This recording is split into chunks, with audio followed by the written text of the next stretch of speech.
All right guys, Richmond Night Market 2025. There's a lot of new stalls, so I'm gonna take you to the most hyped foods. I'll let you know what is worth it and what is not. First was Yum Tteokbokki. We got the rose bokki, which is Korean rice cakes covered in rosé sauce. This came at $15, and here are my first impressions. Oh, pretty good. You guys like it? It's delicious. It's very creamy, it's very cheesy, it's very chewy. I will say, they did cook it really well. Let me preface this video by saying everything in this market is extremely overpriced. I feel like you expect everything to be 15. But I did enjoy this one, so I say it's worth a try. Next up is Sushi Hotdog. This is one of the most popular stalls in Richmond Night Market. They do fried rice hot dog buns with different fillings, and it costs $17. I got this last year from Sushi Hotdog. It was good, but I heard that the soft shell crab is actually the best one, so.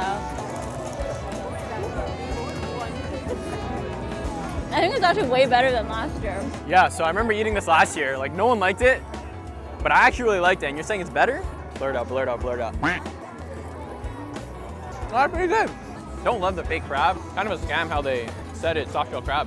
I think it's those fake crab sticks. Some people might say it's worth it because they give you a lot of food for the price. But for me, I say you could pass on this one. The first bite is good, the rice is super crispy, but personally, I don't love more rice than fish in my sushi, and that's really what this hot dog is. So we got Sushi Tacos last year, so I got them again this year. This was my favorite item at the market. I just remember it being really crispy, so I decided to get two.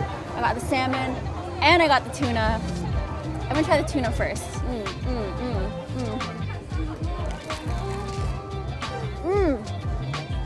Can you hear it? Taco was $13, but actually one of the more worth it items at the market.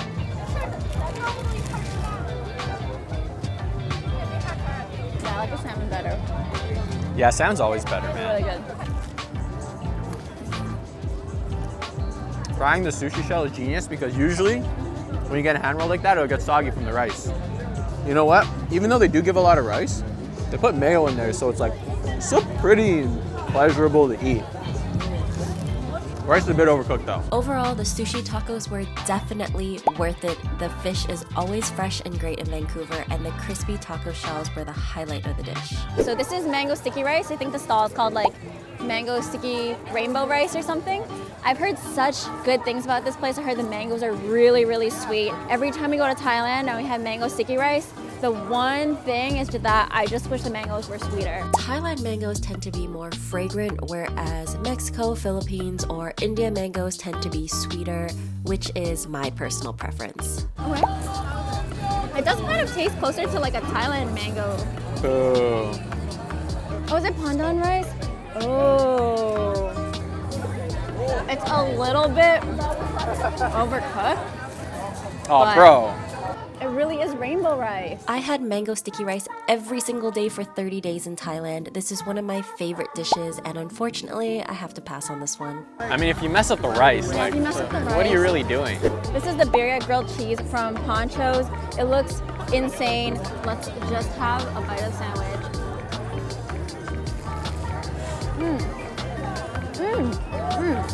Crazy. I'm gonna give it a dip in the beef consomme. Oh. Is that right?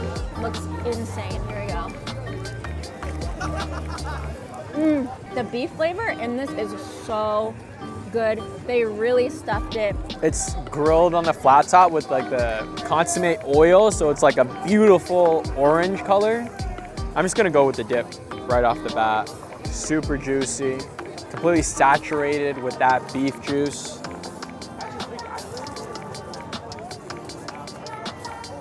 So good. The consomme just soaks into the bread. The birria meat is so tender, and when you bite into it, everything just oozes out. This is probably one of the more impressive foods I've ever eaten. Ever? In life? Top 10. As you can tell, the birria grilled cheese from Ponchos is 100% worth it. It is a must try and one of my favorites at the market. This corner is the most chaotic corner because you have bao buns on that side yelling stuff, and then you have Chef James on this side. I don't think he actually yells stuff anymore. He kind of recorded it. Well, he has a mic still. Oh. So I guess he does yell stuff. He heard me.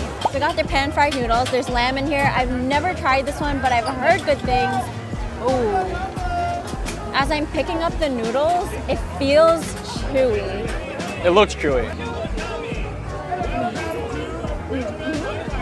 They're actually crispy. Market food, I feel like it gets soggy, but it still feels pretty fresh. I think because they have such a consistent lineup, they actually dish out the food pretty fresh. Oh, I can smell the lamb. I don't know what sauce this is, but this is fire. I would get this again.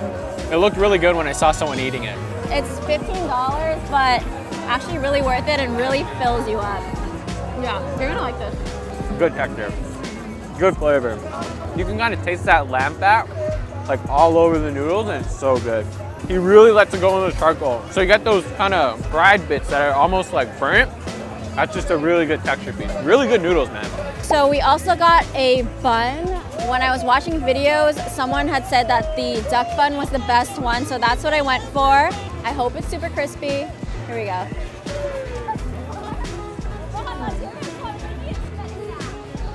I like the noodles a lot better. The bun itself is actually a little dry. Honestly, this looks way better than it tastes. The bun did get better the more that I ate it. There was a lot of sauce at the bottom, but I would still pass on this next time. However, the noodles are a must try. This was a top 3 item for me. Super worth it, and I'll definitely be coming back for this. Favorite time of the night, I got Tang Hu Lu. Getting Tang Hu Lu last year is what made me obsessed. That's the reason I got it all throughout our Asian trip. But actually, after trying it everywhere, I remember this location being the best Tang Hu Lu I ever had. Let's start with the strawberry.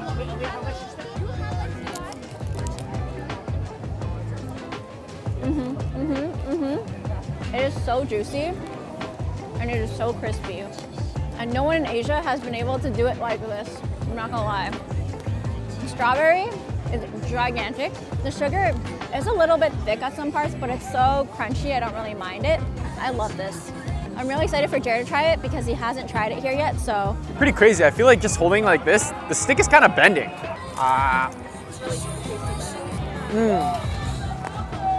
I think the thick sugar here kind of makes it hard to chew.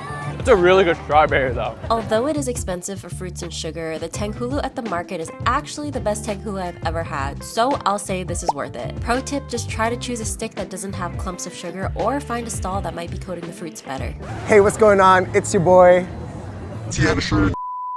So here we got a sweet, sweet, sticky glaze. They'll just be coating.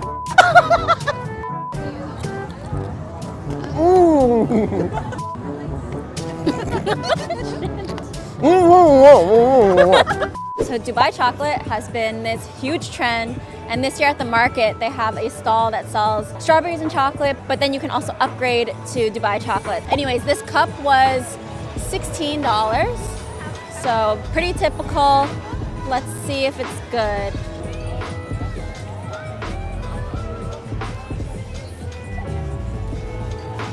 Good because like a chocolate strawberry is good. I don't really taste too much of the pistachio, but there's a little bit of a crunch. So as hype as Dubai chocolate is right now, I'll say you can pass on this one. There just wasn't enough pistachio flavor. I haven't had a good Dubai chocolate yet, but I don't think this was quite it. So we got this tahini mango at Rosette Mango. The sample was amazing. Dark yellow mango. For context, we ordered this not really knowing what tahini tasted like. Yeah, we put too much tahini on there. You asked for more. Yeah, they told us when to stop. I never had tahini before. Mango's like a 6.5, 7 out of 10. Yeah, like while they were pouring it on, I kept looking up, waiting for me to tell them to stop. Yeah, I think it was like, more? Yeah, it's pretty salty. And it's not their fault, it's actually our fault. I think the mango itself is just a little bit sour, which makes the flavors just so much more like pungent because it's both like sour and salty. I will say, it is fun, the way they cut up the mango. Yeah, I don't know how I feel about that. It really is just a mango, it's $10. Uncultured man, tries to be cultured, asks for a lot of seasoning, can't handle the seasoning. Dubai chocolate, just give me a strawberry. Tahini mango, just give me a mango. Yes, we did mess up with the seasoning, but I still think you could probably pass on this one. All right, so we're pretty full. We had all of like the most popular stuff here, which is almost everything. We had dessert, we had salty food, we had more dessert. So now we're closing it off with some momos. Never had momos before, I always wanted to try it. So I'm just gonna try one. We got beef momos with mild and spicy sauce. Can I take a bite? Ooh, that's hot. Oh, that sauce is really flavorful actually. I really like that. What I would kind of categorize this is like, imagine you had a Mediterranean kebab put inside of a dumpling. So the very flavorful meat, way more dense than a Chinese or Asian filling inside of an Asian dumpling. Super good. It looks hot. Also, it took them like 10 minutes to get this out, so it feels really fresh. Wrapper's pretty good, pretty chewy. Oh, it is quite spicy, but it doesn't linger too long in your mouth, so I like it. It's a good amount of filling, actually. Good way to end it off. It feels very like hearty, very warm.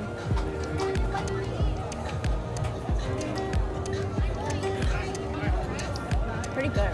Of course, everything's overpriced here, but this is pretty good. You'll be happy if you get it. Wrapper's really good. So I ended off the night with momos, and this was surprisingly worth it for me. Although there's only 6 dumplings, they really do stuff them. And it was the combination of the flavors from the meat and the texture from the wrapper that really did it for me. All right guys, we're gonna finish this off, but if you like this video, don't forget to like, comment, and subscribe. Let me know what other videos you wanna see, and see you in the next one. Bye.